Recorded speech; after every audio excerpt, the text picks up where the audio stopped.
So today on the show, we want to talk about ESTPs and careers. Now, you're probably an ESTP watching, or you have an ESTP in your life potentially. And so this idea of career will probably be very interesting to you. And this really came about through our Personality Life Path Mentorship program that this whole series came out of that, because we're recording for each personality type around careers. In that Life Path Mentorship, we're talking about the 8 areas or realities of life that correspond to all 8 of the Jungian cognitive functions.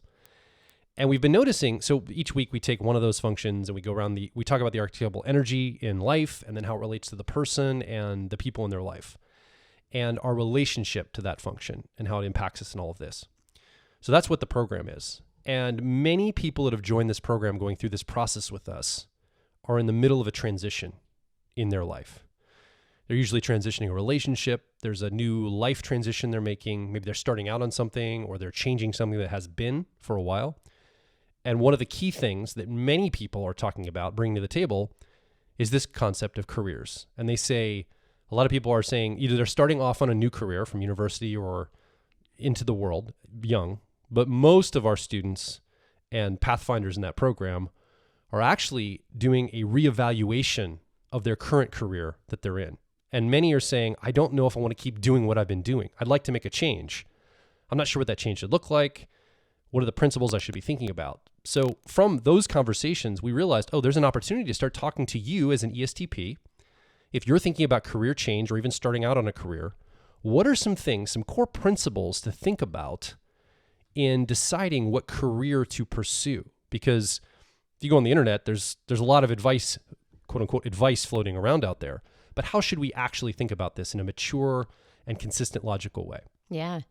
Well, and I think we want to come at it, or in this series, we have been coming at it, not just talking about the usual careers that ESTPs find themselves in. Yeah. But from the angle that our career has a massive influence on who we are. And the career that we choose all by itself is going to alter our relationship to our personality type. Mm-hmm. So our friend, Dr. Dario Nardi, who we've interviewed multiple times on the podcast, has over the last couple of years been doing quite a bit of research into subtypes. And we're not going to necessarily do a deep dive into that. If you want to listen to a full podcast on the subject of subtypes and what that looks like, it was like probably an hour to 90-minute conversation we had with them previously, and we can put the link around this podcast. Yeah. But we just want to take a piece of that and discuss how the 4 different ways that an ESTP personality type can show up or sort of evolve over time, how that is going to both impact the career that they choose and also how they will be impacted by the career they choose. Yeah. Because after the age of 25 in particular, there seems to be evidence that our personality types are hardwired into us, right? Like, we're probably born with our personality type preferences. But particularly after the age of 25, nurture is a big part of how our type shows up. Yeah. Meaning that, and that makes sense, like the thing we choose to do at least 40 hours a week is going to have a major impact on how our personality type is wiring itself and the kinds of things that it has to do. Like, what are the hoops it has to jump through? Maybe I chose a career that isn't normally considered the right career for an ESTP. How is that going to show up? Because I'm going to have to address that career in a very ESTP way, but I'm going to have to meet it in the middle. I'm going to have to take how I'm pre-wired and the demands of this job, and I'm going to have to sort of figure out how to make these 2 puzzle pieces fit. Yeah. And so because of that, the career path that we choose is really influential on what ends up becoming our subtype. So in this particular episode, we want to talk about some of the characteristics and qualities of those subtypes, those 4 different subtypes, and the kinds of careers they tend to choose, or possibly the careers that end up creating those subtypes, if that makes sense, right? Like, the reason why those subtypes might be matched with those careers is because the career itself helped create the subtype. Yeah. But I think it's a really interesting way of coming at it, because we can get unnecessarily limited. We can limit ourselves in the sort of the stereotypes around these types. And we don't want to do that. Like, if there's more options on the table, I would think that anybody would want to know what all those options are and what really suits us not just depending upon our, our hardwired type preferences, but also what suits us based on how we can evolve and emerge over time. And I think ESTPs are one of the types that tends to have stereotypes projected onto them more than others. For sure. There's probably a bunch of reasons for that we could talk about. We don't have time to unpack that. But I would say that the stereotypes of the ESTP are out there. You can find them anywhere on the internet. In fact, I came prepared, Antonia.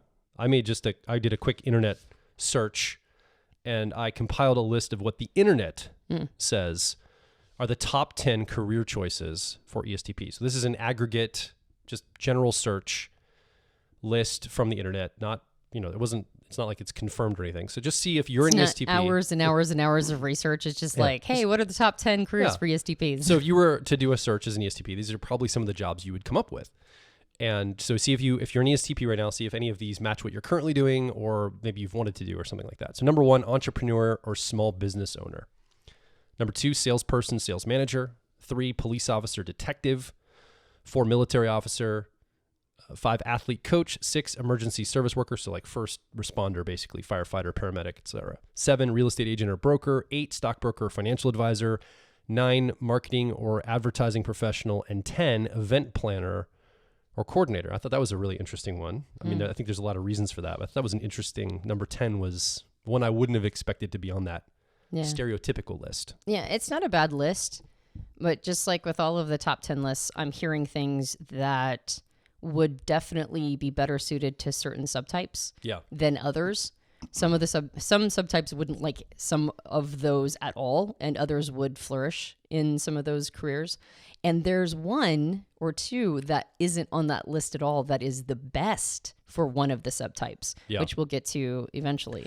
I did find it interesting that a lot of those speak to the timing nature of ESTPs. Like a lot have to do with like quick responsiveness, paying attention to timing, like for example, stock trading. It's all about timing and noticing the markets going up and down and really being attuned to in real time timing.